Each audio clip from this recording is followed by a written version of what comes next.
There was perhaps no clearer sign to Paul and Joe that an era was over when one of their best friends from college died.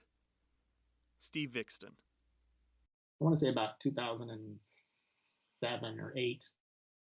Steve called me out of the blue. I hadn't spoken to him for years, and he said, um, "I've been thrown out of my apartment. I don't have any money,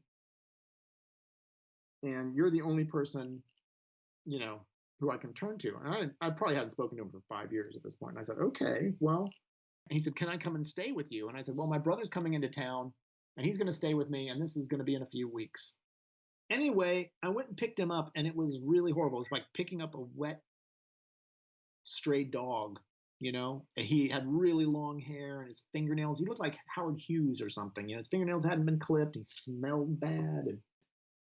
And he was just on the street, and it was raining in Sherman Oaks. And I picked him up, and I said, "What's going on, man?" And he said, "I've been locked out of my apartment because I didn't pay my rent."